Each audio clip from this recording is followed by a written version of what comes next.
있는데요. 네, 바로 불러봐야겠습니다. 박수영 캐스터 현장에 나가 있습니다. 네, 박수영 캐스터 전해주시죠. 네, 안녕하세요. 박소영입니다. 오늘은 김남기 참가자의 소개를 받아서 전 유한타증권 전문가이자 또 키움증권 최우수 전문가로 꼽히신 이재필 대표님을 만나러 찾아왔습니다. 한번 만나서 제야의 고수의 얘기는 어떤 게 있을지 한번 들어보도록 하겠습니다. 안녕하세요, 대표님. 예, 안녕하세요. 네, 반갑습니다. 예, 반갑습니다. 2위하고 있는 김남기 참가자가 추천을 해줬는데 증권사에서 한 10년가량 일하셨잖아요. 근데 지금은 개인 투자자로 돌아서셨다고 들었어요. 혹시 변화가 있을까요? 그렇다고 전혀 백수는 아니고요. 유튜브 채널은 하나 하고 있는 건 있고요.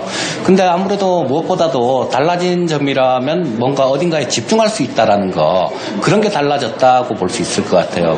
이 증권회사 다닐 때나 전문가 할 때는 여기만 한 군데만 집중을 하게 하면 되는데 뭐 고객들이 뭘 물어본다든가 또는 회원들이 뭘 이렇게 물어본다든가 하면 에너지가 좀 분산이 되죠. 그래서 어딘가에 집중할 수 있다는 거, 그게 가장 좋은 점인 것 같습니다. 집중할 수 있는 시간이 생겼다라고 말씀해 주셨는데요. 그럼 혹시 대표님은 종목이나 테마를 고를 때 어떤 기준으로 고르시는지 들어볼 수 있을까요? 일단 많이 오른 종목은 안 돼요. 예를 들면 솔리드 같은 종목들 얼마 전에 5,000원대 얼마든지 잡을 수 있었거든요. 근데 이게 지금은 한 8,000원대 정도에 와 있죠. 근데 5,000원대 이걸 잡았다라면 이게 10,000원을 간다라면 100%의 수익률이 됩니다. 하지만 지금 잡아갖고 10,000원까지 간다라면 기껏해야 20%밖에 안 되거든요. 또 주식을 싸게 잡았을 경우에는 좀 편안하게 기다릴 수 있는 그런 마음의 여유가 있어요. 그런데 지금 뭐 좀 이렇게 오르고 난 종목들을 따라잡아 보면 뭐 좀 이렇게 흔들어대면 거기에 도저히 못 참죠. 그래서 일단 뭐 가장 중요한 게 주식은 싸게 잡을 수 있을 때 싸게 잡아 놓는 게 좋고요. 그 다음에 모멘텀이라든가 이런 게 또 전혀 없는 쪽은 안 되겠죠. 뭐 어떤 향후에 주식이라는 게 뭐 실적 부분도 작용을 하지만 특히 요즘 같은 시장에서는 모멘텀이 가장 크게 작용을 합니다. 그래서 향후에 주가가 오를 수 있는 뚜렷한 모멘텀 있는 종목군들, 이런 걸 찾아봐야 되겠죠.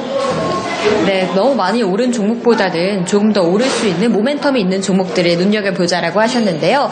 대표님은 그럼 혹시 요즘 눈여겨보고 있는 테마나 종목 들어볼 수 있을까요? 네, 5G 섹터 같은 경우는 계속 눈여겨봐야 될 것 같아요. 지금 우리나라는 3.5기가 대역의 5G 망이 좀 어느 정도 구축이 됐는데요.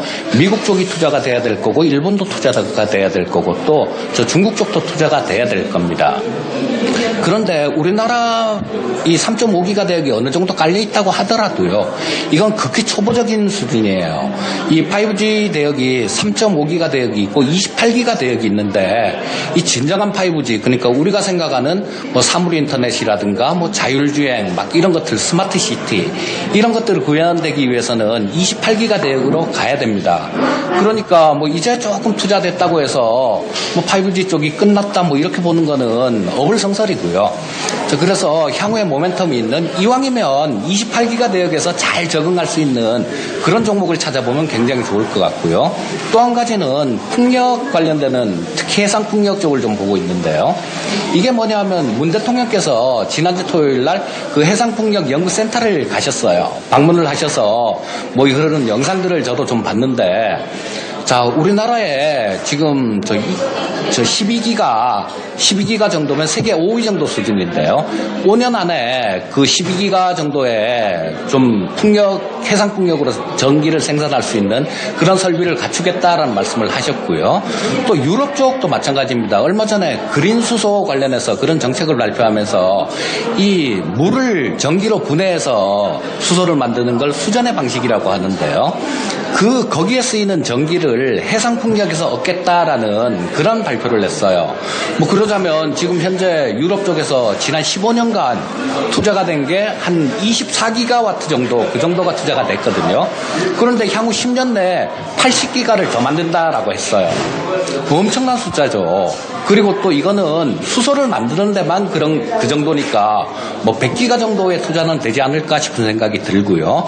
또 한 가지는 미국 쪽 모멘텀입니다. 미국 쪽에서 바이든이 지금 상당히 유리한 그런 곳이 있죠, 대선에서. 이 바이든은 완전한 친환경론자예요.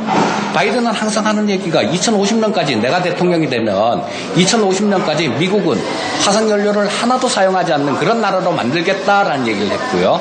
얼마 전에 대통령이 됐을 경우에 2조 달러 규모의 친환경 에너지 정책 이런 부분에 대해서도 얘기를 했는데요.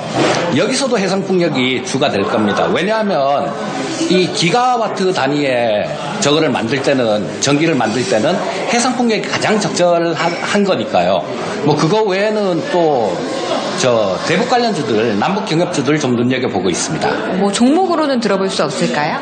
네, 경농을 좀 눈여겨보고 있는데요. 왜냐하면 이 경농이라는 종목이 좀 재밌어요. 대북 관련주로도 좀 엮이고요. 그 다음에 지금 중국 쪽에 폭우로 인해서 상당히 좀 어려움을 겪고 있다 그러죠. 그러면 농작물 피해를 볼 거고 병충해도 많이 생길 거고요. 또 메뚜기들, 아프리카 메뚜기 해갖고 뭐 인도, 파키스탄 이런 쪽은 뭐 이쪽이 훨씬 더 무섭다라고 얘기를 합니다. 뭐 가장 중요한 거는 북한 모멘텀이겠죠. 우리가 북한에 뭘 해주려고 해도 이게 유엔 제재에 걸려서 해줄 수가 없는데요. 자, 그 부분에 대해서 이 인도적인 지원은 가능하다라는 거예요. 그러면 가장 먼저 현실화될 부분이 이런 부분이다라고 봐야 될 거고요. 뭐 그럼 대표 종목은 경농 같은 종목이다라고 봅니다. 네, 그리고 5G와 친환경 에너지 테마 유망하게 보시고 오늘의 여의주로는 경농을 말씀해 주셨는데요. 마지막으로 짧게 하반기 전략을 들어볼 수 있을까요? 굉장히 좋다라고 봅니다. 뭐냐면 지금 그런 것들이 좀 많죠. 뭐 경기는 안 따라오는데 지금 주가만 올랐다라는 그런 시각들도 좀 있는데요. 만약에 경기가 제대로 됐을 때 유동성을 이만큼 풀었다라면 지금 주가 지수가 얼마나 가 있을까요? 엄청나게 높게 가 있을 것 같아요. 그런데 그 경기가 안 좋은 상황에서 돈을 풀었기 때문에 이 정도로 올라온 거고 향후에는 정상화로 돼 간다라고 봅니다. 지금 뭐 백신이나 치료제 이런 것들도 속속 개발이 되고 있고요. 그렇다면 이 유동성은 시장에 남아있는 상태에서 경기가 좀 좋아진다라면 또 연준에서도 2022년까지 금리 인상은 없다라고 못을 박았으니까요. 자, 점점 이게 정상화돼 가는 과정, 경제는 거기다가 이 유동성은 시장에 남아 있으니까 저는 올해 하반기가 될지 뭐 내년이 될지는 정확히는 알 수가 없겠지만요.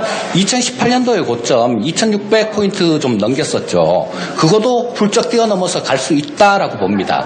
네, 고맙습니다. 오늘의 여의주 경농과 함께 하반기 더 올라갈 수 있을 것이란 전략까지 들어봤습니다. 지금까지 이대필 대표님과 함께했습니다. 고맙습니다. 네, 오늘 또 야후에서 잡아온 여의주는 경농이었네요.